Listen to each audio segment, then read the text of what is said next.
जहाँ दूसरे धर्म में मृत्यु के बाद शव को दफनाया जाता है, वहीं हमारे हिंदू धर्म में मृत्यु के बाद शव को जलाने की परंपरा है।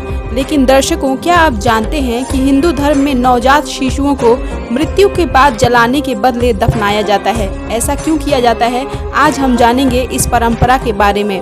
गरुड़ पुराण में वर्णित कथा के अनुसार पक्षी राज गरुड़ के पूछने पर भगवान विष्णु उनसे कहते हैं, गरुड़, अगर किसी स्त्री का गर्भपात हो जाए या फिर यदि जन्म के बाद 2 वर्ष की उम्र तक किसी बालक या बालिका की मृत्यु हो जाए तो उसे जलाने के बजाय जमीन में गड्ढा खोदकर उसे दफना देना चाहिए और इससे अधिक उम्र के मनुष्य की मृत्यु होने पर उन्हें जलाना चाहिए। गरुड़ पुराण के अनुसार वास्तव में जब मनुष्य जन्म लेता है तो वह 2 वर्ष की उम्र तक दुनियादारी और इस संसार की मोह माया से परे होता है। ऐसी स्थिति में उसके शरीर में विराजमान आत्मा को उस शरीर से मोह नहीं होता। ऐसे में जब कोई 2 वर्ष से कम उम्र का मनुष्य मृत्यु को प्राप्त होता है तो आसानी से शरीर का त्याग कर देता है और पुनः उस शरीर में प्रवेश करने की कोशिश भी नहीं करता।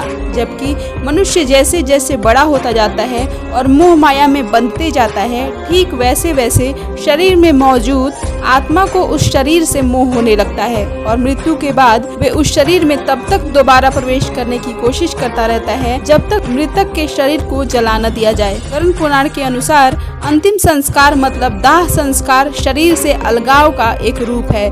जब शरीर को जला दिया जाता है तब वे अग्नि द्वारा मुक्त हो जाता है और इसके बाद उस आत्मा के पास कोई लगाव नहीं रहता। वास्तव में अग्नि को हिंदू धर्म में एक प्रवेश द्वार बताया गया है, जिसके माध्यम से मृतक को जब जलाया जाता है तभी वे आध्यात्मिक दुनिया में प्रवेश कर पाता है। परंतु बच्चे जिन्होंने ज्यादा जीवन नहीं जिया, उनकी आत्मा को अपने शरीर से कोई लगाव नहीं होता, इसलिए उनकी मृत्यु हो जाने पर जलाने के बजाय दफनाने का विधान है। इसके अलावा गरुड़ पुराण में यह भी बताया गया है कि शिशु के अलावा संत पुरुष और भिक्षुक को भी मृत्यु के बाद जलाने की बजाय दफनाना चाहिए, क्योंकि ऐसा मनुष्य अपनी कठोर तपस्या और आध्यात्मिक प्रशिक्षण के बल पर अपने शरीर की सभी इंद्रियों पर नियंत्रण पा लेता है और पंच दोष यानी काम, क्रोध, लोभ, मोह, अहंकार पर विजय प्राप्त कर लेता है। ऐसे में शरीर में उपस्थित आत्मा को उस शरीर से कोई लगाव नहीं रह जाता और जब ऐसे मनुष्य की मृत्यु हो जाती है